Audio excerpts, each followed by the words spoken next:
Project Sapient is a podcast meant to engage our brothers and sisters in the law enforcement and military communities in conversations that we all know we need to have. All opinions you hear are our own, and they are protected by the First Amendment of the United States Constitution. They are in no way reflect or are meant to reflect the opinion of any specific agency, officer, or service member. Some opinions may be controversial. Listener discretion is advised. Enjoy.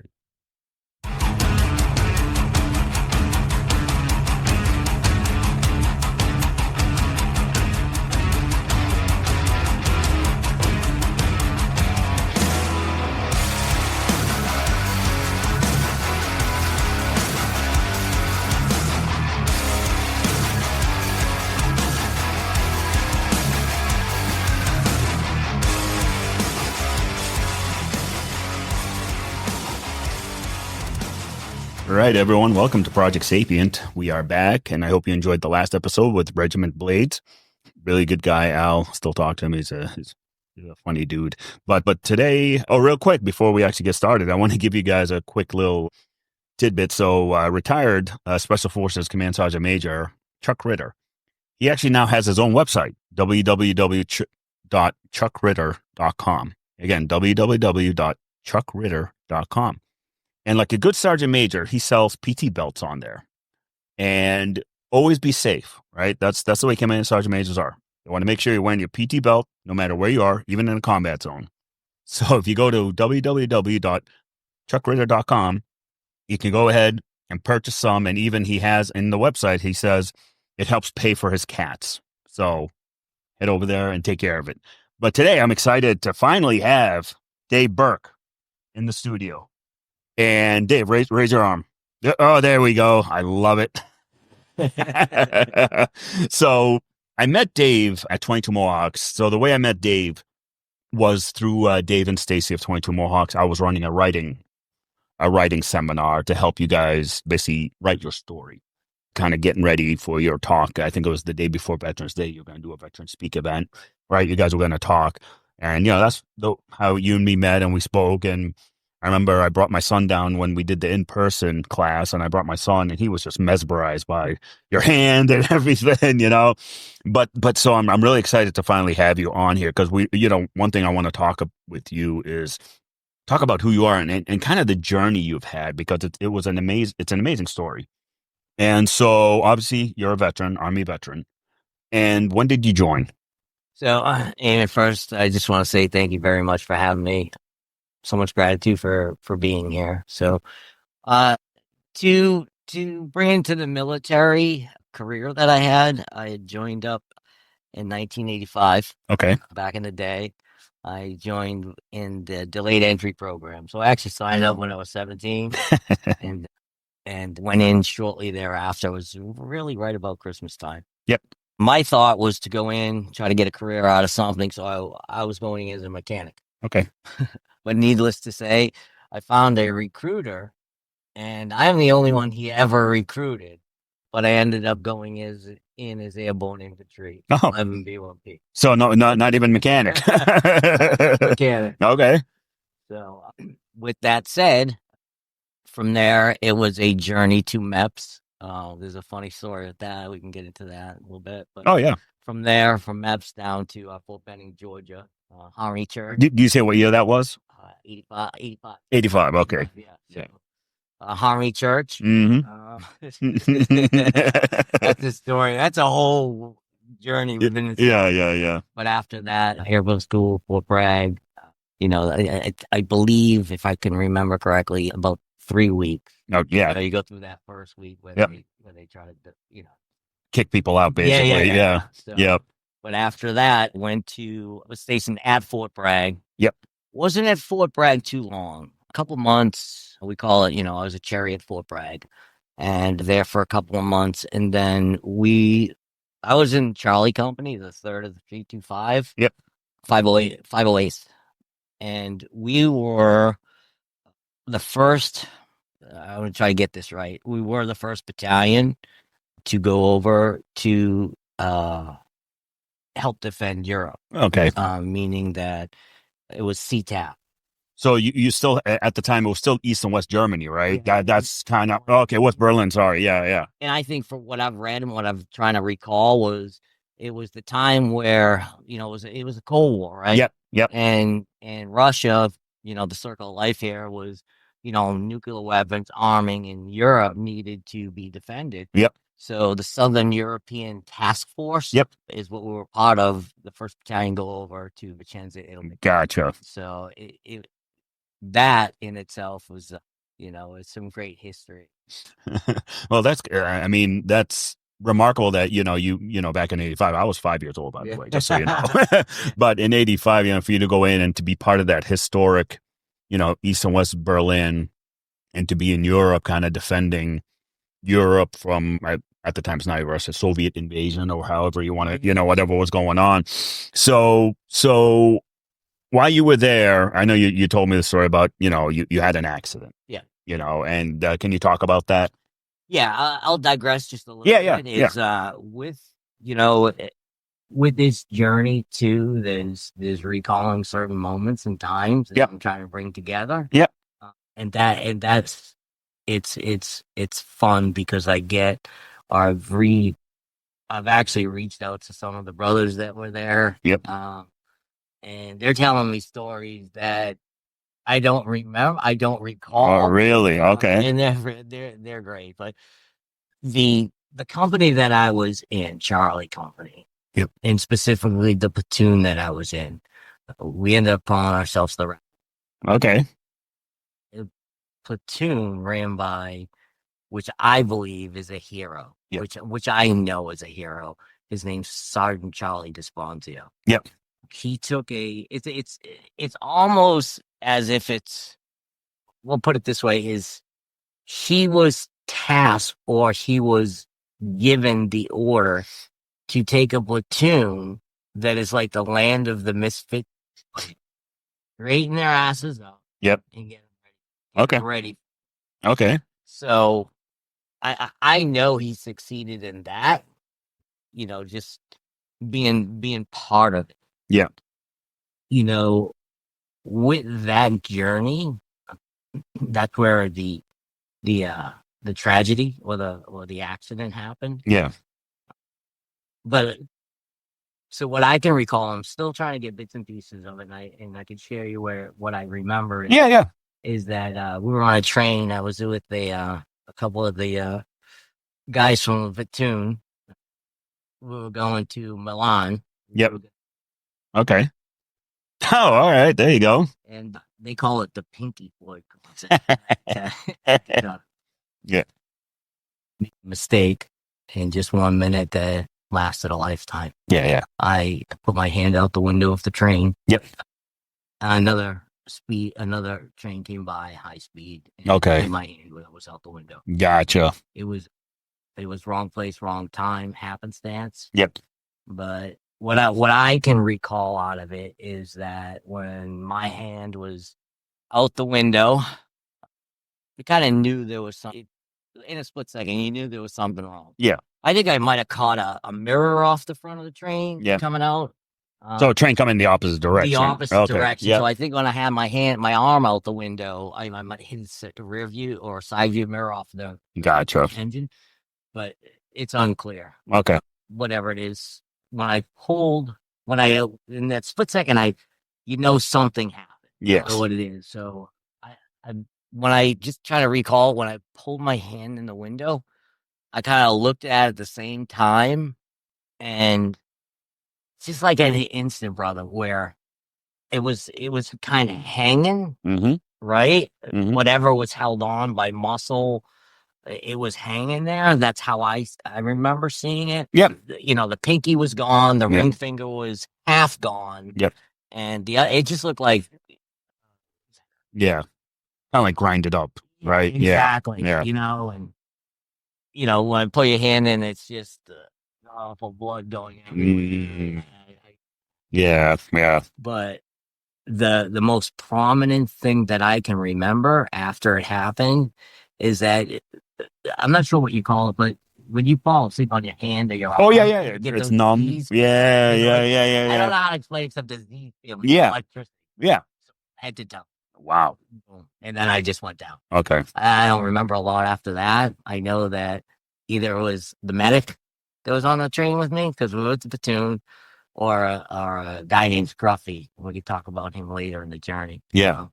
But they had tied, I believe, a sock around my arm. Kind of makeshift tourniquet. Yeah.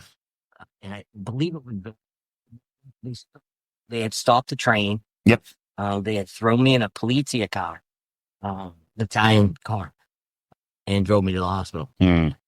And, I was kind of going in and out then. Yeah. At that point, I know, or I've heard that they wouldn't give me pain medication, or they wouldn't, do too much except for get me stable as a human. Yeah. They, as in the Italian? Yeah, the because I was a military. Okay, gotcha. And back then, yeah, who knows what the rules or regulations were until they heard from the captain. Yeah. Of the company. Yeah. And he to this day, I really haven't spoke to him one-on-one, but that man, he's done more for me than I could ever imagine. Yeah. And he went there, and at that time, I have pictures of it. It's crazy. What happened when the accident, my hand wasn't, I can't remember if it was attached or not, but it blew up like a balloon. Right? It blew up like a baseball glove. Oh, geez. Because whether it's the blood not getting to the hand, yeah, blew up. Yeah. Medically wise, I don't know why that happened. Yeah. But they ended up doing no pain medication. They did something called a fasciotomy. Okay. A fasciotomy is when they take a knife and they cut down your forearm to release the pressure. And no pain meds. Oh, how do you remember that? See, I remember that, but then I just went. You go black. Yeah, from the pain, your brain must have gone like, oh, that's it, I'm done. Yeah.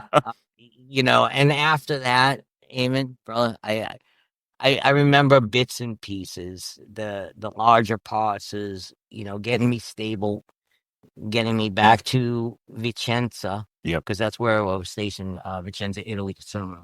Yeah. Caserta, Italy. Yep. They got me stable there. I was there. Again, after that, they sent me to Germany. Okay. One of the biggest. Was it on military base? Yeah. Was it Ramstein? I ended up at Ramstein. Yeah. After it's, I can't remember. Yeah, it's okay. We can look it up. Yeah. It was a hospital back then. Yeah. I stayed there for months. Yeah. They did debridement. They cleaned the hand. And did they give you pain meds this time? Yeah. Oh, okay. All right. So that's where, yeah. I was on constant morphine. Yeah. What they had decided to do, I don't want to make this too. Yeah, no worries. They wanted to salvage it. Yeah. So they ended up sewing my hand to my groin. Oh. For weeks. Oh. Yeah. So I believe they took the artery out of my leg. Yeah. They literally sewed my hand to my groin. Why is that? They call it a groin flap. Okay. So the skin from the groin and the blood from your major artery is feeding your human body. So it will grow skin that will cover, or there's a specific reason why they did it. Okay. And that was probably one of the largest salvage portions of the surgery. Okay. And that journey was good. I don't remember a lot of it. I just remember one thing I do remember is there's back in 85. I mean, it's just a room the size of this. You got a bed, you got a small TV that just played General Hospital. Dude, that must have driven you crazy one Dude, I can remember that in my sleep. Yeah, man. After that, I said I went over to Ramstein.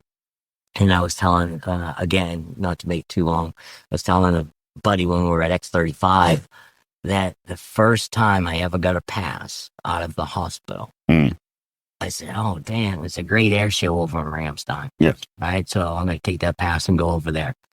If you can remember or recall or even Google it or YouTube it, that day, the largest air show at Ramstein Air Base, a jet hit the ground and threw jet fuel all over.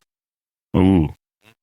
I mean, it was just total controlled chaos. Wow. Yeah. That was my first pass I ever got. So, and bad luck then. Yeah, I didn't get.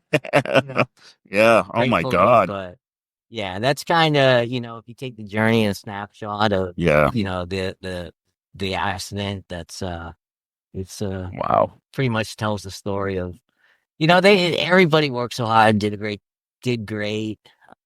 and it worked. Yeah. I was only 24, 20,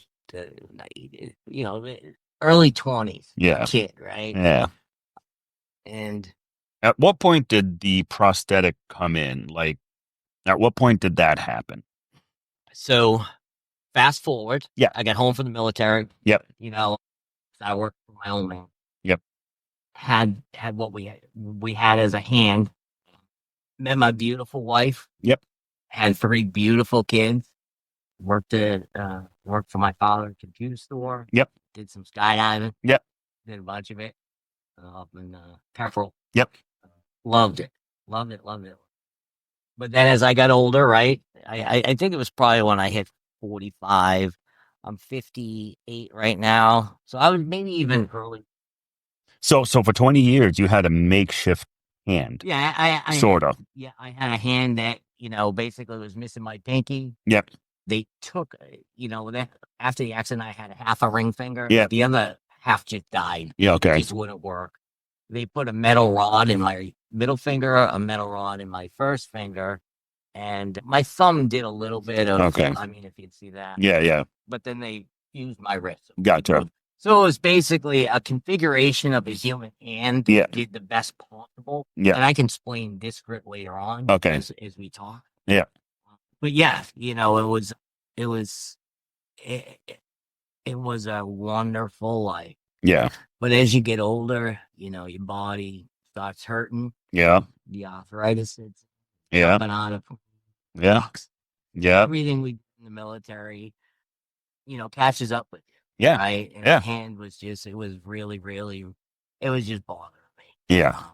And again, my wife, my caretaker, she's, I just can't say enough, man. Yeah. She's my world. She's my stone. And, there was unintentional suicide, I'll call it. Yep. Alcohol, drugs, things like that. And, as the story goes, we can get into it later on, maybe. They said, Vicodin's good. Take a Vicodin. Yep. Right? And that's where. When did that start? Like the Vicodin and that phase. Okay. So for several years. So the prosthetic came in when though? So the prosthetic came in about 2.5 years. Oh, 2.5. So this is before. Yeah, this is before. Okay. All right. Okay. So leading up to it, you ended up. Came in. Yep. Yep. I didn't want to be on this rock anymore. Yeah. I was trying to find a way to die. Yeah. Okay. Again, failed. Mm-hmm. And then I said, okay, well, listen, if this stuff is failing and trying to die is failing, you got to do something to try to. So I had a couple salvage surgeries at Mass General. Yep. Beautiful Dr. Kyle Everling. He did some salvage, is what we'll call it. Yep. Rerouted nerves. It's called TMR, yep. CSR, RPNI. And it just wouldn't take that pain away. Okay. So I finally, for whatever reason, I was looking on wherever I found it, a clinical study with Mass General Faulkner. Yep. And a truly angel visionary Dr. Carty created a type of surgery, reconstructive, I'll call it. Yep. With a gentleman by the name of Dr. Hugh Hurt. Okay. It was, most people think of it as an amputation, Eamon, but for me and for how the surgery is actually done, it's reconstructive. Yeah.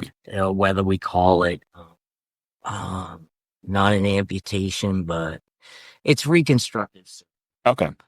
Salvage surgery, you might call it. Yeah. Because it not only salvaged my arm, it salvaged my life. Yeah. That's how I look at it. Yep. And it's crazy, dude. So if I look at it like this, what the surgery, the reconstruction surgery did, is what they created. Is the easiest way that I can explain it, or I explain it to people, is that they yeah, you want to, well, yeah, in my forearm. yeah.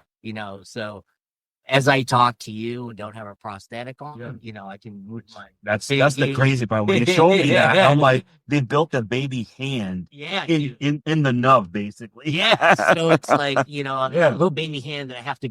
That's the thing, people. If you can't be able to tell this close, but it's wild. It's like he's got a baby hand. You can move. I can move it. Yeah, it's wild. And that was, well, who did that? Yeah, it was just wow. Wow. You're talking about that's got to be revolutionary, though. So when we first met, there was 6 of us in the room. Okay. Another gentleman, number 5. We call each other 5. I'll mention him here. I hope he doesn't mind, but it's Sean Melendez. Okay. His was more tragic and immediate. Okay. I can let him tell his story. Yeah. But he's another Amy recipient. Number 5 on number. In the world. In the world. Wow. That we know. That we know. That the doctor surgery. Okay. Yeah. So since then, there's been 2 more. Okay. So there's 8 total. Okay. So again, it's still a clinical study, so I might get myself in trouble here, but you know what? It's purpose, right? Yeah. Purpose driven. So we'll just leave it at that. So out of the 6 that I knew, or what I feel that is the true blessing. Yep. Is that they call it phantom sensations. Yes. I call it feel. Yeah. Because I feel. Well, that's what I think it's called. Yeah, phantom feeling, because I've heard that before, where a lot of amputees, like let's say they lost their leg, but they can still feel like they have their toes and whatever else. Yeah, and someone can feel like they're moving their ankles. Yeah. So I'm not I'll say a quote, a leg guy. Yep. But the different upper Amy, yep, antagonistic mononeural interface, and we can get into that. But the name of the clinical study and the reconstruction surgery is called Amy. Okay. So that's where I kind of sit back and I say, okay, as a blessing, and what do I have, and what did I receive? Was I received a baby hand that has individual finger moves and the same feeling a person with 2 arms, 2 hands, with a wrist. Yeah, that's what I call, whether you believe in them or not, I do, miracle. Oh yeah, because absolutely. There's small miracles that lead up to a larger one. But I believe that reconstruction surgery saved my life. Yeah, because with the other surgeries, when I woke up out of the anesthesia, right, I could almost tell that this worked, this didn't work, or so. But we'll leave it at that. But one of the things that I know that I remember very, very clear is that when I woke up from surgery, from the reconstruction, Amy, they had it under a pillow, and they don't have to hide it from you or whatever. But yeah. Within, I would say, a minute. Yep. Because I like them. Well, a minute is that lifetime. I fire, whether I was supposed to fire them or not fire them, I fired them. Okay. And I'll tell you, Eamon, I knew within that minute, brother, I had to stop figuring out how to die and how to just be alive. That's powerful right there. That was probably one of the biggest, what do I do now? Yeah. So let's I want to dig into that a little more, because that's such a powerful statement right there. Instead of figuring out how to die, how am I going to live? Mm-hmm. I mean, that's a powerful statement, right? So you come out of the surgery, and was it called like an epiphany or something that hit you, or that miracle, whatever it was, divine intervention, whatever you want to, however you want to call it, right? Where all of a sudden you were just hit with this purpose. Mm-hmm. So not right then and there. All right. It was the feeling of, again, listen, this, whether that was a found purpose or it was the purpose that, that was started flowing through me. I'll put it that way. Okay, right? gotcha. But there was still some ups and downs, right? Absolutely. There was some still pain medication. Yeah. And again, at this time, right, I was on so much medication for the last 5 to 7 years. No human should ever have been on that was the whole issue with the opioid epidemic, with like the amount of prescription drugs doctors were handing out like Skittles. It's something that sticks with me, and that this purpose will, moving ahead, look at, we're going to deal with and address. Yeah. But so the surgeon, right? Yeah. He's the surgeon.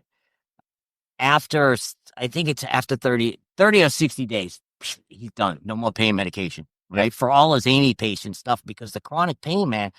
And I'll tell you what, there is zero pain. Yep. No more chronic pain. He solved chronic pain.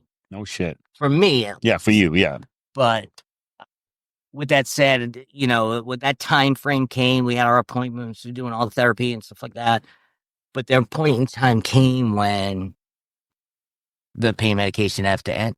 And I was like, man, I just can't, I don't know how I'm going to do this. I mean, it's part of me. Yeah.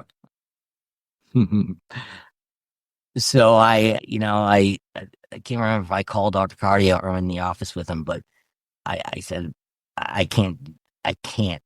I need medication because my mind and body want it. Yeah. But because my muscles were, the sweats, everything about, you're going through withdrawals. Yeah. Right. And the surgery that I had is all about connecting muscles and neural. So there was some safety factors and there were a lot of other factors, but it's the fact of, that opioids staring both of us in the face. Yeah. And so Dr. Cardi said, okay, I'll be back. Walked out of the room. I'm not sure who you talked to. Maybe pain, his pain doctor or his pain friend. Or whoever handles the pain narcotics at Mass General. I can't recall who it was. So I would say where the purpose started is that we both, I'm still trying to remember. So we had talked about this. Yep. And he talked to the doctor, the pain medication doctor, and said, okay, we're going to start weaning you down. No, we got a plan. We have a plan, Dave. So, God bless. I said, okay, I had to walk out of here. My body settles down, take what I had to take. So I think it was a 30 or 60 day, you're done. Yep. That day came. And again, it wasn't anything to do with muscles that are hurting your body anymore. It's all the withdrawal. So he I think I asked him for another script. Yeah. And I think maybe one day him and I will talk about it. He handed me a prescription. Or I don't think he handed me a bottle. He handed me the prescription and he said, Dave, he looked me straight in the eyes, man. I looked him straight back and he said, stay true to it. Stay true to it. Stay true to it. Okay. And that's when purpose happened. So it hit you. Yep. Stay true to it. From him, it lets purpose happen. Yeah. That day. Yeah. That's all he had to say. From there on, I finished the regimen, but from there on, no more opioids, no more alcohol, no more, just me. Yeah. Just me, mind, and body. Good. And that stay true to it is the purpose. Yeah. And again, we can get into that. That's the thing. So it's funny. It's amazing that, so I met these two guys when we were down in Florida. I guess 35, which we'll talk about that in a minute. Yeah. While I was down there, I went and met Scott Mann. Okay. Wonderful, wonderful human being. Yeah. He's a retired lieutenant colonel, special forces. Yeah. Wrote several books. No one's coming to save you. Exactly. Yeah. Yeah. He interviewed me. It was a great time. He introduced me to two individuals, Ben and Jessica Owens. Okay. So this goes out to you guys. I mean, their story alone, oh my God. If you listen to Sean Ryan, they were on his show recently. Okay. Yeah. 5.5 hours, because it's so much has happened to them in their lives. Opioids, crack, like the drugs. And, when I was talking to them over dinner at Scott's house, and me as a cop, and, what I've seen, that people that get themselves out of it, is finding purpose. And Ben was like, you nailed it right on the fucking head. He's like, that's exactly what it is. He said it's that purpose-driven mindset that when you find your purpose, that gets you out of all kinds of shit, which it's 100% true, brother. Like you're another testament. You're proving that point of, when someone when an individual, when a man has that purpose in him, right? Especially us veterans, like, Ben's a vet himself. So especially us veterans, like when we find our purpose again after service, we're fucking like 100 miles an hour. Here you go. We're not, nothing's stopping us. You know what I mean? That's just the way. That's just the way we are, and that's the way we're programmed, and that's the way we've always lived. So it's amazing to hear that, just like others that have gone down your road, and all of a sudden it just hits them purpose. Yeah. And man, right now they're in South Memphis, Tennessee. They're turning drug houses into recovery houses. I follow on Instagram. Oh, you do follow him? Okay. And he holds up those signs. Yes, yeah. I talk to him like at least once a week. I text back and forth with him. Like, they're doing amazing things down there. I believe Scott Mann, if I'm correct me if I'm wrong, Pineapple Express. Yes, that was him. So, that was him. God bless those two. God bless, what they do every day. Yep. Because it is perfect. Yeah. It's absolutely purpose driven. And it's amazing to be surrounded by individuals like that. Just like, with Dave and Stacy, their purpose with 22 Mohawks, getting that veteran suicide awareness, first responder suicide awareness out there, so finding purpose to me is the drive. Like, it's the drive that keeps me going, keeps you going, keeps Dave going, keeps Scott Mann going, keeps Ben Owen going, like, and Jessica Owen going. Like, that circle is very tight though. Yeah. Yeah. You know what I mean? Like, I do know. So, because we all know there's a lot of those snake oil type people that pretend they want to be part of you or whatever in your life. And what's interesting is how quickly we're able to find out, find out, get away from me, because you know what? I don't have time for that shit. You know what I mean? Like, your circle starts getting a lot smaller. Very small. But that's okay. It is. I think I've said it to you before or whatever, or not whatever, but I have a song that kind of kicks in my mind that from the beginning. It's called Find Your People. Yeah. And that's exactly what it is. Yeah. Find your people. And that's what, when you talk about purpose, you kind of move through the blueprint to change the world. Yeah. And Scott, when you have purpose and that you're blessed and you feel, you will change the world. Absolutely. And that's exactly what it's about. Yeah. Absolutely. You can sometimes seem selfish, like you're always talking about you and but you know what? At the end of the day, there's millions of people out there that I will give it forward to. Yeah.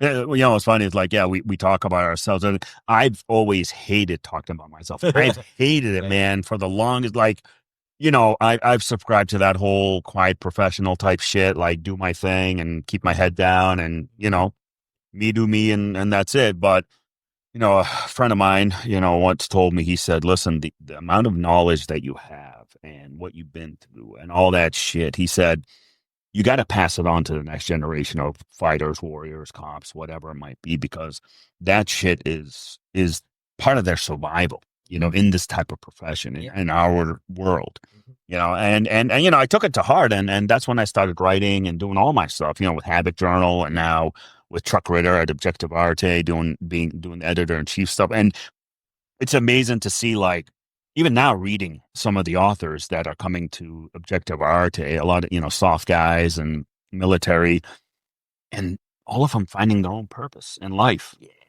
Like, it's amazing to me. I'm reading these guys. I'm like, damn, every single one of these guys found a purpose. Yeah. And it's so purpose. Let me digress a little bit back to my military. Yeah. And it might be controversy, it might not, but when I had mentioned before that, Sergeant Esponzio, and he's a hero, he trained us. Maybe you can have him on Monday. He trained us as badasses, right? Yeah. and he made sure that we were ready. Yep. We were ready to fight. Yep. We were ready to kill. We were ready to do what our military purpose was. Yeah.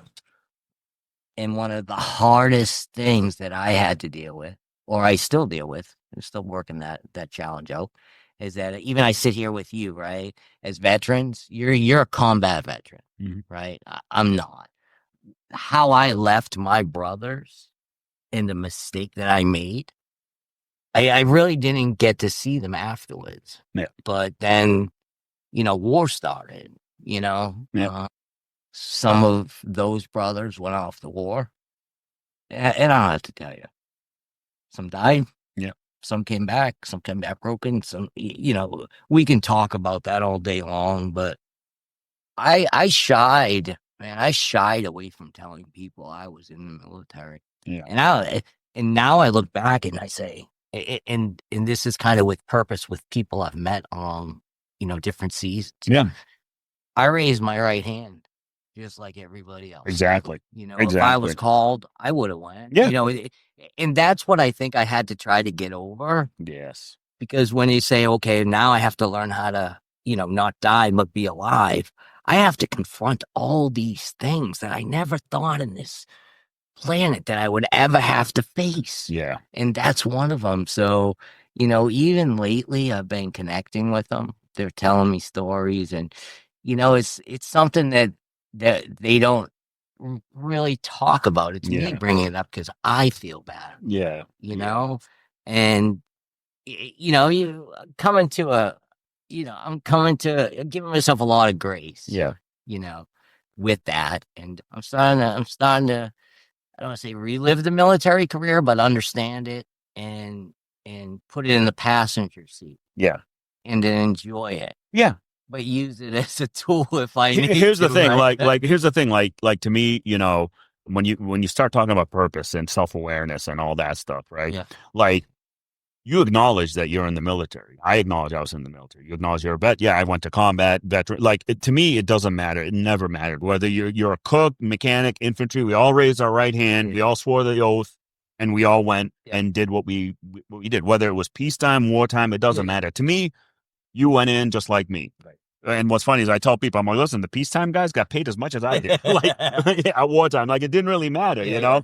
So to me, like, dude, you're a brother veteran, and that's it. That's all I see you as.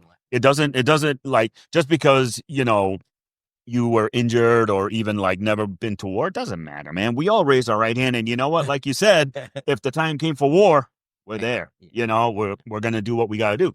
And good on your sergeant, right? To train you guys to be a lethal killing machine, because that's what we're supposed to do. That's our job. Yeah. That's our purpose, right? I mean, even like when I was in Iraq, one of the biggest things we were, like, our squad, we'd always say every time we go outside the wire, we make sure the enemy knows we are the fucking baddest asses that they will ever fucking come across, right? Yeah. That was our thing. Like our posture, our aggressiveness, like, it was out there, right? Because that's survival, right? And you guys had to find a way to survive whatever could be happening, because at the time the Soviets were building their nuclear arsenal. Like, you guys lived in an unknown time too, like, you have no idea what might be coming to you. So for you guys to train the way you trained and prep yourself the way you did, that's the right way to do it, man. And taking that part of your life and just acknowledging it is huge as part of your journey, because every single one of us have our own personal journeys in this world, right? Yeah. And it's not being selfish about it. It's not being self-centered about it, but just acknowledging it. Right. That's all it is. And that's the thing. So to me, like, acknowledging your military service, yes, that is you, but that is not your whole identity. Yeah.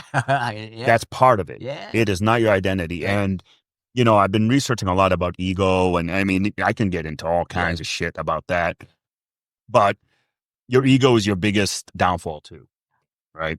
Your ego stops you from that purpose, because your ego tries to remind you, like, hey, no, your identity is military. No, that's not my identity. Like, I'm a human. I'm a man too, right? That's my identity. My identity is my past experiences formed this man that you see before you. and I acknowledge everything, the good, the bad. It doesn't matter. What's that? That's a great man. yeah.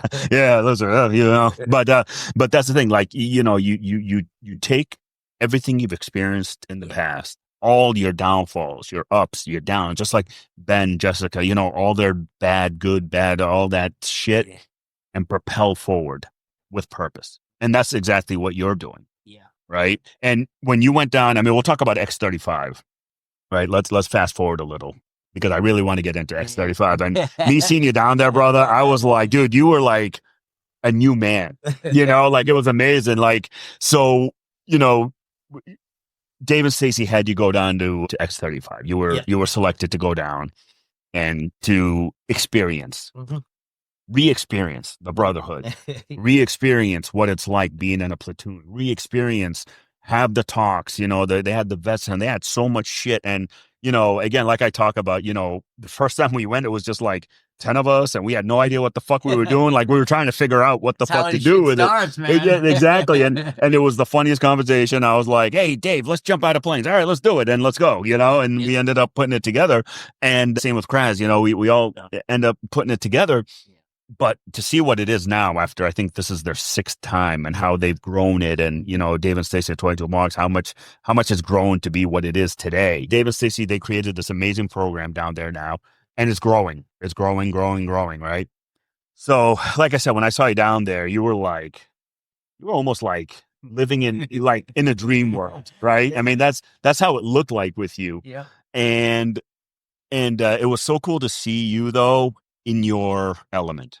Like you were just so I mean, you describe it. You tell me. So first and foremost, Dave and Stacy, I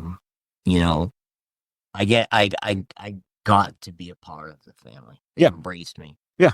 And I feel like I've taken so much. He took me skydiving up in Pepperell. Yeah. And then you know what? My dog Lola died of breast cancer, and they gave me my little bear. Yeah. My dog now. Yep. And he's been, companion more than you'd ever know. Yeah. Well, you probably. Oh yeah. But, no, I get it.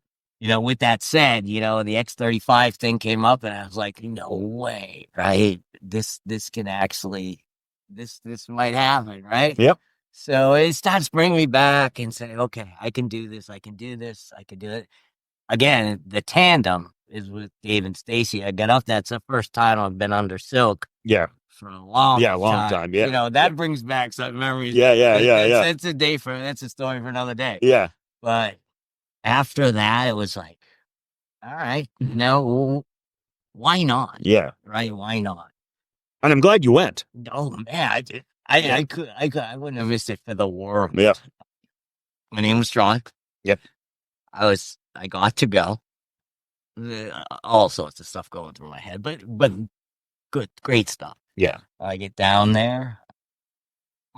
If I can bring in my son. Yeah, absolutely. So he's been having his own journey. Okay. A couple months ago, he everybody has their challenge. Yeah. So he's having some challenges. Packed up. He said, I'm getting out of here. Okay. I gotta I just gotta find it. I gotta find someone. So he got in, drove down the East Coast, got to Florida. And I said, okay, well, listen, I'm going to be in Florida at this X35 place. Why don't you come over and just watch, meet some of, brothers and sisters. He said, okay. And I think somebody scratched from 22. And yeah, so one of them, I believe one of them medical reasons or whatever. Reason. Yeah. I'm not sure what it is. Yeah, I remember that. Yep. But I was trying to get up the courage to talk to Dave and say, Dave, listen, my son's here, man. Is this at all possible? And what did Dave say? I already know what he's going to say. He said, without a doubt. Yeah, exactly. And from that point, nothing but gratitude. Yeah. For me, first of all, to get back up into a C-47 that actually dates back to, and we'll bring the D-Day stuff back in a bit. Yeah, he's talking about Tico Bell. Yeah, Tico Bell. Yes. C-47. So Yep. To get the blessing to jump out of that. And that's the same exact plane, right? Not a replica. Same exact plane that dropped paratroopers during D-Day. Same exact plane. See, not a replica. And you know what? You can't write this shit. No. You know, that was the first plane I jumped out of with, you know, when we did it the first time, it was Tico Bell. And I was like, I felt like I was living a dream. Yeah. Like, I'm like, fuck, 18, 17, 18, 19-year-old paratroopers jumping into D-Day out of this fucking thing. And I'm like, I could only imagine, you know, their anxiety, you know, the rounds coming at them. And for that plane to survive all that. Yeah. You know? You look at the movies, yeah, Brothers, yeah. You know, The Longest Bridge. The Longest Day, yeah. And just what they were feeling in that minute. I mean, you got freaking trees, missiles. Oh, yeah. Coming at you. You yeah. gotta get out. But yeah, to even think of that, you know, bringing your son to something like that. Yeah, it's just, like I said, you can't write it, and the blessing is just more than you could ever ask for. Yeah. And it actually happened, right? Yeah. He got his wings. Yep. He successfully. How many jumps did you guys do? We did 5 each. 5 each. 5 each. And that's amazing. He was never military, complete civilian, right? But that's the thing, you know, what's great about X-35 is you don't have to be military, right? They will teach you. Yep. You know, and that's what I always say. I was like, yeah, it's airborne school, but all the bullshit's out of it. It's just the 1 week that you're, you know, it's the a hard week though. Oh, it is. It's not an easy week. Oh yeah, no, it's not an easy week, but it's more, I call it more like a gentleman's course, sort of, you know, not your typical DIs or any shit like that, but they're very strict. I like how they run it because they're very good at what they do, obviously. I mean, a lot of these guys have well over hundreds of jumps under their belt, you know, and I really enjoyed watching you and your son like really connect too. Yeah. I mean, you two really were like side by side the entire time. And I think your son and you meeting, you know, Swedish Rangers, like, you know, when the strap hangers came down, you know, I told you, you just wait till those guys show up. Yeah. Like, you know, South Africa, you had the Swedes, you had Greeks, you had like all these paratroopers from all over the world that come specifically to jump. Yeah. And I, again, as I got to get my Spanish wing. Yeah. My Uruguay wing. Yeah. Yeah. Mexican or Uruguay. Yeah. So, and I think this video of that's a different story, but yeah. And then to jump with people from, I can't remember what Graham said, how many different countries. Oh my God. A lot. They're always at least a dozen. Yeah. At least. And then those guys from England, you know, across the pond. That little English girl. Yeah. You know, that little girl. Chelsea. Chelsea. She weighed like 90 pounds and they had to give her a weighted vest and a weighted helmet just so she can come down. And I picked up that helmet to hand it off to her one time. And I was just like, man, really? She's like, yeah. Well, she's the one that would take 15 minutes to come down. Like 2 chocks would go through and she's still floating down. Well, you had seen one during one of the jumps. I don't know if it was a thermal, but this person just started going back. That's what I saw. I think that's I pointed to her. I was like, hey, Dave, who is that? And you're like, oh, that's the British girl. I'm like, oh my God, she's rising actually. Yeah. And we're still in touch right now. Good. We got some things that we're planning out. Good. To get back to, you know, Quinn. Yeah. QB. I call him Bones. Okay. You know, Bones is a nickname from, you know, he plays the guitar very, very well. Nice. Since he's been 4. Nice.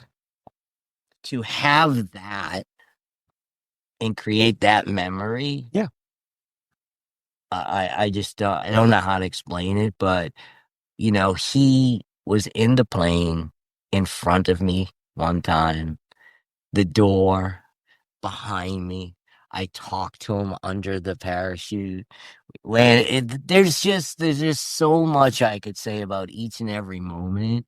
And this moment your son's gonna remember for the rest of his life. He can't. So here's a good part. Yep. You know, he's 28. He's a man. He makes his own decisions. But when there's a couple of brothers, sisters that, you know, aligned with you know, Quinn. Yeah. Bones. And he's seen the camaraderie, the family, the friendship, what you actually that feeling inside of just feeling alive. Oh yeah. Right. Yeah. And he did it successfully, did it good. He started getting to be a badass at the end, and us, as paratroopers, we put him back into his place, but he appreciates it. Yeah. Right? But I hope he doesn't mind, but I'm gonna kind of tell the world here is that he went down to the recruiters. Really? He went down to the recruiters, the United States Army. Really? Is he gonna go airborne? So again, it's his choice, his decision. Yeah. He's talking to some of the brothers and sisters from X-35. You get this euphoria when you're there. Oh yeah. And then when you get home, there's this, man. Yeah. He hit that. I think he hit it a little bit, but he went down to the recruiters and he took the test. The recruiter said to him, but we know recruiters, but said to him, I haven't seen this high score in a long time. He said, you can have any job you want in the military, brother. Nice. And I know that there's a lot of self-reflection in that for him. And I believe that he is going to go in. What for? I don't know. He doesn't tell me. I don't know if he wants to tell me and his mother, but if it's his choice, it is his choice, and if it's his journey, I have nothing but support for him. It's a place where, and Eamon, you find family, brotherhood, sisterhood, friendship, something that's deep down inside of you that will never be able to get taken away from you. My squad from Iraq, 20. Oh, Jesus Christ! I was just thinking about it actually the other day. I'm like, man, we were there in 2005. It's 2025. Holy fuck! But we still talk. Yeah. We have a group chat. All of us like constantly in contact with each other. My squad, whenever they come out to Boston, one of them would come out to Boston. They'll give me a call, like, hey, I'm in the air. I'm like, oh, on my way. Like, I'll drop what I'm doing. And if you have somebody when you're 27, you've never been in the military, you have somebody like Ranger Rick coming up. Oh my God, yeah. That's a whole. That's a whole different world right there. Not probably one of the most caringest human beings on this face of. Yeah, Ranger Rick is a good dude. Yeah, he's definitely a good dude. Yeah. And I'm hoping to get him on the podcast to come talk. Yeah. Some of the stuff he does is incredible. Yeah. He's always moving. Yeah. Always moving. And he embraced my son. Good. There was a couple others that really embraced. Was it your son where he almost knocked him over or something? Was that? When he was getting his wings on, you can kind of see the video. Yeah. They all get a little bit out of hand. Yeah. What doesn't when you're with these guys? Everybody forgives spaghetti and loves each other. Yeah. But he got Ranger Rick helping him out with pinning those damn wings. That is awesome. And for him to have this, I couldn't be more proud of it. I just couldn't be more proud as a father or brother. Being part of. I call him brother now. Yeah. But the thing is, what you did was a shared experience with him that a lot of fathers and sons have, especially like that. Yeah. I mean, what takes their son and throws him out of a plane, out of a Tico Bell, especially, and with other world-renowned paratroopers, So I'd love to talk about that. First is that, when we were there, I was kind of like, hey, listen, I was kind of talking to people quietly. Don't don't post a lot of pictures with my son in it, blah, blah, blah. Because we weren't telling my wife, his mother, that he was doing it, but, your wife knows everything. Oh no, yeah. Hide. No. Especially the son. Especially the son. I'm telling you, I bet you after that first jump, he wanted to call her so bad because it's like, I get it. Like it's funny. Well, how did she take it? So she knew. Yeah. Because that's what wives and mother they just know. Well, I mean, she knows you're there. She knows your son's on his way to see you. She's like, oh, he's going to jump out of a plane. But I think by the time we got, after he got his wings, after he got his certs and stuff like that, I started posting some pictures. And there's been other pictures out there that I'm sure she's seen. But she was very, It's just very happy for him. Good. It's just very happy for him. And you can't go to a better place to jump out of planes with those jump masters, with the way that they do it, and just the safety and everything about it. If you're gonna do that with your son, you take him to X35 because it's professional. And Yeah. you don't trust a lot of people with your son's lives, never mind your own. But there's no doubt in this world that every single person, jump master, manifester, rigger, they do it with passion. Master, they, and just the engine that makes it turn is everybody's always focused on safety. Everybody's always focused on, having fun. Yeah. But yeah, it's one of the best places you could ever take if you're going to take your family member or son or wherever. If you want to go get the experience of jumping out of a plane like that, there's nowhere else in the world you should go. Yeah, that's awesome. Along the lines with when you talk about X35 is that, I talked about Sergeant Despondio as a hero. Yeah. When I went down there, and I have some pictures that I took, and I need your help or somebody's help about names. I'm terrible with names. I'm never going to be good at them. But yeah. I sat with a few of them. It wasn't 15 minutes, it wasn't half an hour. Some was with an hour. And, and again, this is where I have to digress and say, listen, one of the gentlemen that sat and talked to us that owned X35 with Graham prior to Dave. Oh, I think it was Bob, right? Yeah. So sitting with him, sitting with Doc, sitting with these real 100%, no doubt, heroes. Yeah.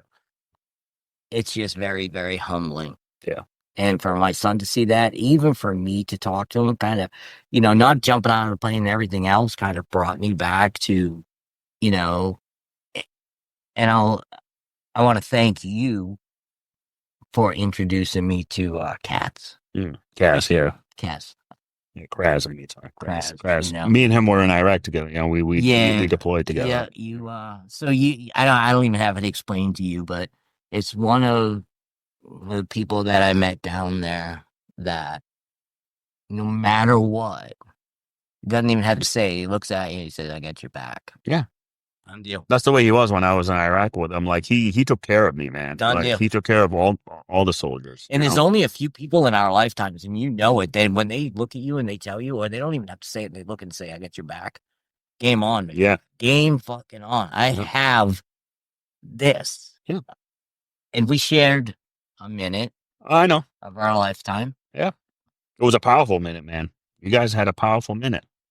A shared experience that very few will ever understand. Yeah. 100%. 100%. And you guys had that moment and needed that moment, both of you. And it just happened. I'm not, he's a special, very special man. Yeah. And then I have to say, oh, wow, damn. He's jumped into Normandy before. Oh, yeah. Right? He actually runs some shit in Normandy. Yeah. I'm like, all right, so Dave's head starts turning, right? Yeah. All right, where can I do this? So I'm going to digress one more time. Back to my service is that our platoon, the Rat Bastard, were chosen to do a reenactment. Oh. Of D-Day. Oh, cool. Now, there was a certain... part of D-Day? Yeah, part of D-Day. And these are the little details I have to find out, which we will. There was a platoon that got dropped 100 miles away from their DZ.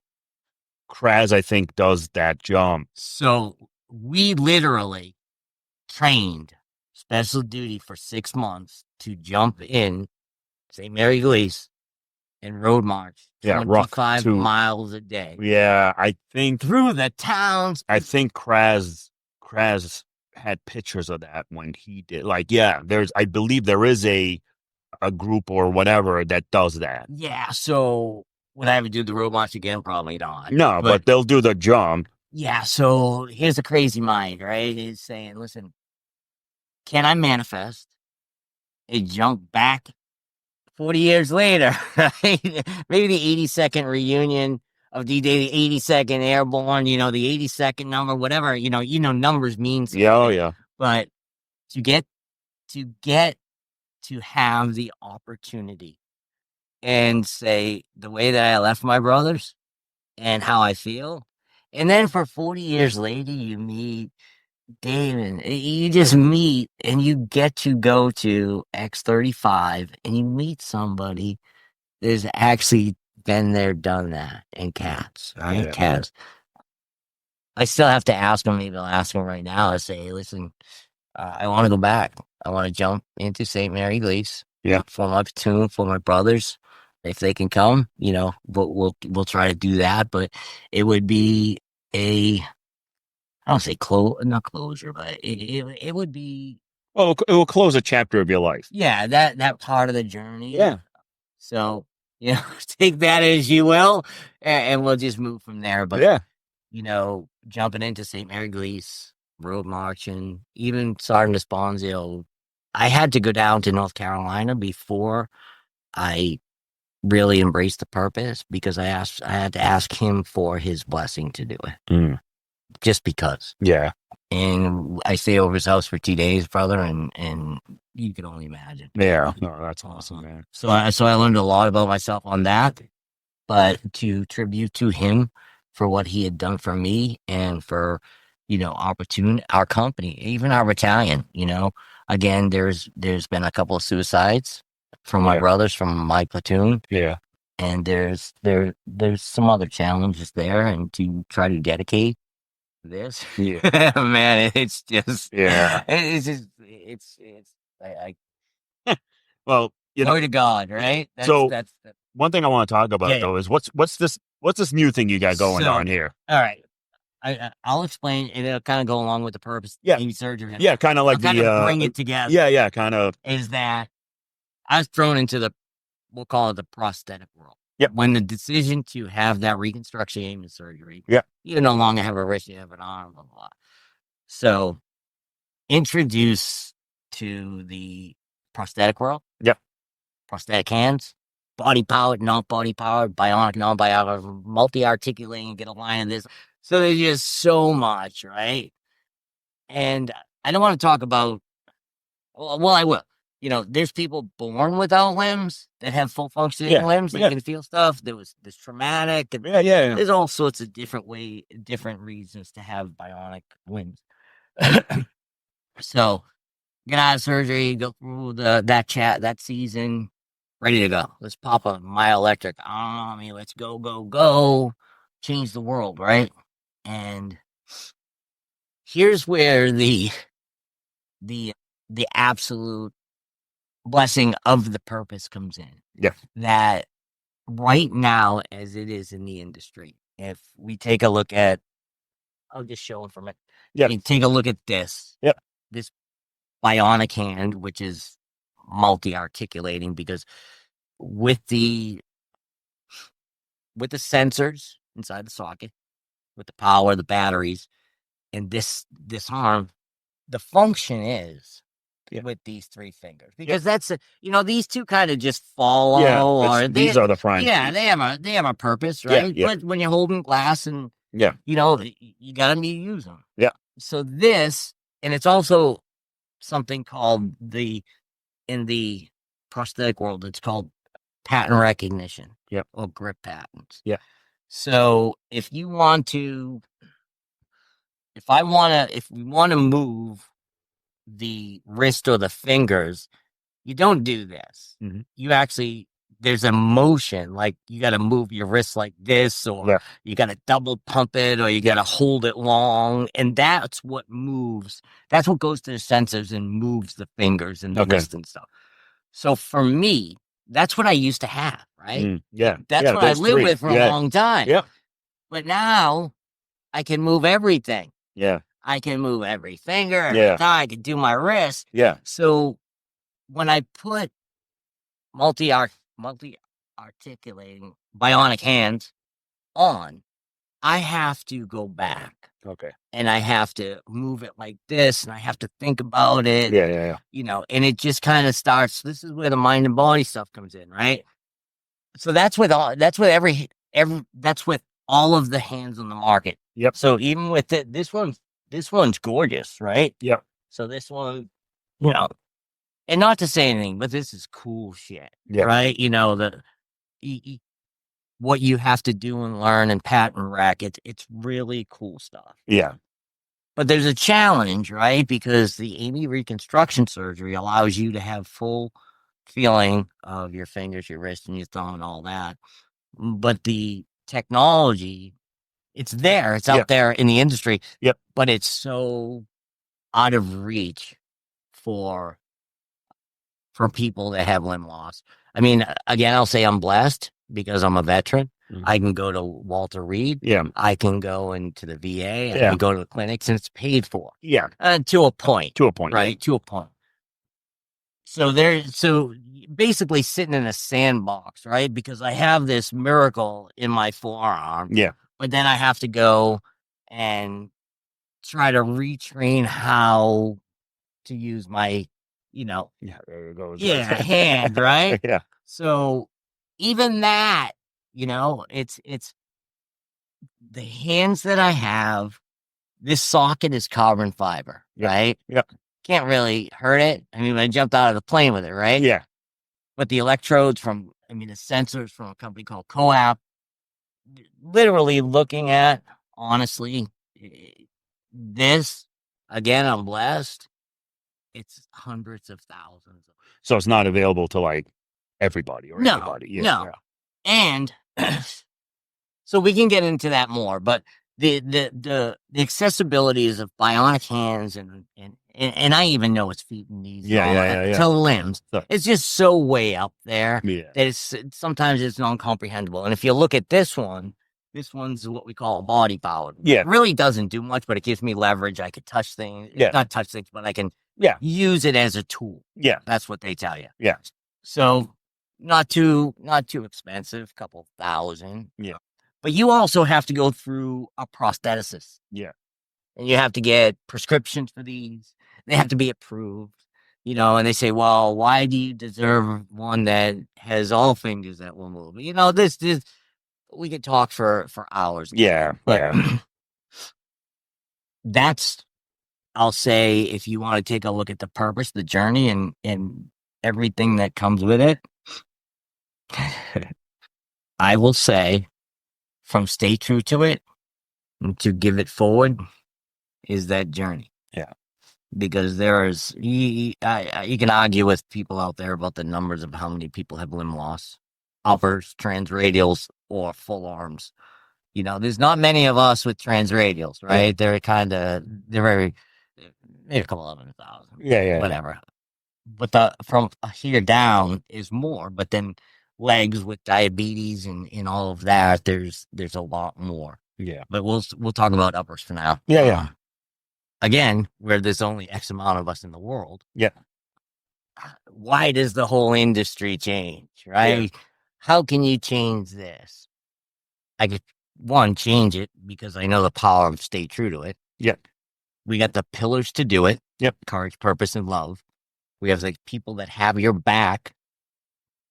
Visionaries, entrepreneurs. There's this bubbling that there needs to be this change agent. Yeah. If you call me a change agent or what, I don't, I really don't care what you call it. Yeah. But the transformation, I can see it. The transformation, not of me, my journey, the transformation of the whole industry. It's an $800 billion industry, right? And at that top of the industry, there is a few. Mm-hmm. We can leave them nameless. Yeah. A few people and companies that, the profit is the profit. And I believe in capitalism. I believe in entrepreneurship. Yeah. But for me to try to understand why we have no less than 15 different hands that do just about the same thing. Why?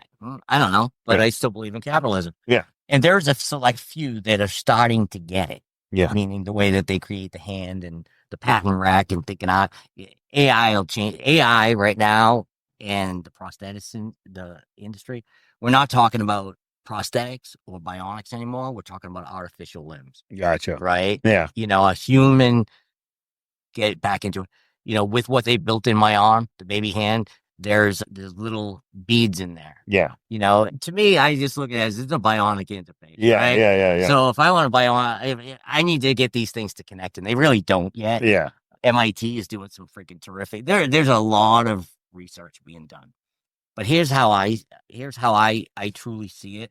Even you have, if I could tell you, in which I don't know, maybe hopefully somebody can lend a hand, is what is the actual research dollar spent on basically finding the people, whether they're cutting off their limbs in a clinical study or they want a hand. What's the research on? And I can probably say that within an $800 billion industry here, there's over $1 billion. Yeah. There's over $1 billion. Yeah. But that, what is being created doesn't flow down through. Yeah. So people that have what I'll call normal amputations or amputations, where they sever your hand, or your wrist, or your elbow, what have you. The opportunity for them to get the most technologically advanced arm, hand, wrist is out of reach. Yeah, it's out of reach. Whether it's the insurance denying you, whether it's a traumatic accident, somebody coming along and hitting you on a motorcycle, they have no insurance. Yeah. You're kind of left without nothing. Yeah. And that's more of the percentage than what I am, a veteran that's blessed enough to go to all these hospitals and get all the great shit. But there's a blueprint and a path where the powers stay true to it. And Dave will get I'll say about 3 million people average a hand. So if you kind of do the math and multipliers, and some of the visionaries, investors, and people like that, you talk to them about, the money. Yeah. Right? It's a different conversation. It's not a conversation about, hey, Dave, you need 25 million, you need 50. Yeah. It's a conversation about humanity. Yeah. Right? And how to uplift people. Yeah. How to take them from trauma, or how to build, there's so much abundance in this world. 300, 500 million, $1 billion. It's not a lot of money. Mm-hmm. It's really not. If you think of globally, it's not a lot of money. Yeah. Yeah. So with all that said, that's, a piece of the purpose. So in terms of like the purpose, so now Dave is his purpose now is to get at least 3 million people a hand. So I'll say that's the very start of it. It's the start of the journey. That's the start of the journey. Okay. All right.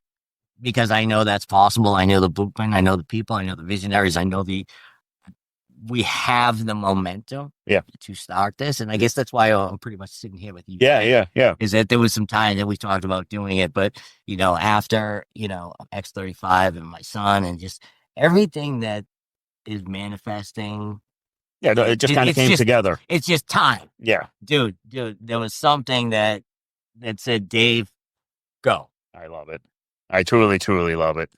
So the opportunity came that, I've been fishing around with a couple of different things on, making sure that we have the infrastructure to do what we need. Because if you talk about, so what I'll say is if I could here, to begin this journey on this purpose that is flowing through me. Yep. To do this, is that I came across there's so many. I came across this hand. Yep. From Italy. Yeah, if you want to show it up at the camera. Yeah. So this hand. It's a lot different from this hand. Yep. And a couple of the other hands. Yeah. And I can discuss why. One is if you take a look at just the maneuverability and how you can use the hands and the fingers and the wrists and all of that. It's almost like a supernumerary, meaning that it's just it's a company that thinks out of the box. Yeah. Right. That wants to introduce it. So I'm like, damn. Right. Yeah. Come on. Work with MIT, Tasca, be bionic, all these other. So little do they know yet, but they will know. We're going to announce now today that we're going to have the very first, I don't want to call it a clinical study or we can call it research, but Dave is going to have the first streaming global research study about every single different myoelectric bionic hand that is produced. Oh, shit. So to kind of put it simply, is that when you get the influencers out there on social media, you get the visionaries, you get the pocketbooks, and you get the people that are putting in so much time and effort in trying to develop these products, but doesn't flow down through them. Maybe, I'll get $100 check or, I'll get some cash for my time. But you know what? At the end of the day, I don't get to, I don't even know if I own these hands, really. Yeah. Because if I break them, they could say, no, we're not fixing them. So, so again, I don't know that part of it. I'm not up on the insurance part of it. But once you start getting that audience on a streaming call globally, you start to, or the movement gets created. Yeah. I'm just talking about a couple 100,000, brother. Yeah. I am talking about millions of people on a streaming research study to find the artificial bionic arm hand that will embody the Amy reconstruction surgery.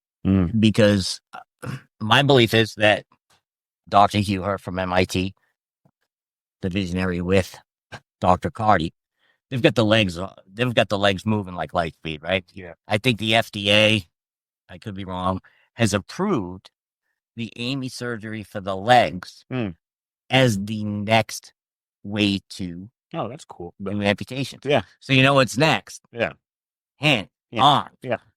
Where I say there's only 8 of us now, right? And I think a clinical study is ending because that was the number 8. Yeah. There are going to be, let's stay true to it, and the power, hundreds, thousands of patients that will receive this blessing. So the movement is going to create it, not just one person, not just one company. The money doesn't go to the top. It flows through to the person. And I'll tell you, maybe we can get into it in another one. Yeah. It's all based on blockchain. Yeah. It's all based on most people know it as Bitcoin or things like that, but it's blockchain way to distribute the wealth, and I'll say it, financial freedom for the individuals that put their human bodies at risk to produce the next cyborg. Yeah. Produce the next, augmented human that actually embodies their physical limbs. Yeah. Because we could talk probably for hours right now on AI. Yeah. Robots, humans. It's just exploding. We're going to see the technology from the last 10 years into, brother. Yeah. Quantum.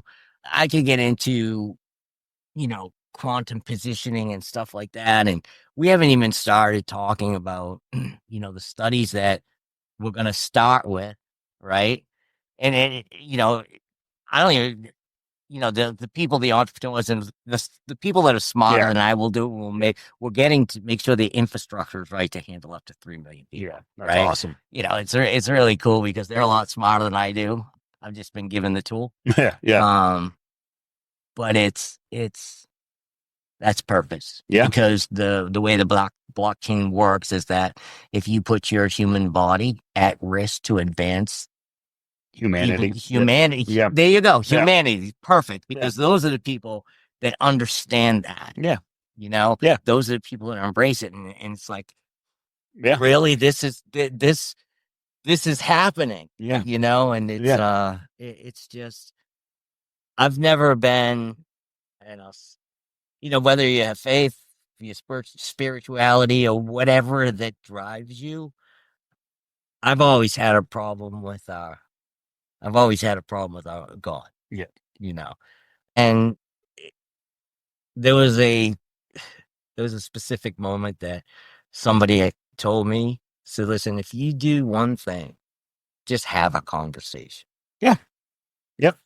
And that's what I did one day. Mm-hmm. And I'm telling you, it's just... He answers in mysterious ways. It's absolutely, you feel it. Yeah. And this whole, you feel alive, because this whole purpose, with Dave is about, there's nothing that, just to feel alive. Yeah. It's that's the purpose. Yeah. We are going to make a lot of people, they have to do a lot of stuff too. I mean, they have to move, they have to work out, eat right. There's a whole there's a whole thing this, as though it has to be a holistic approach.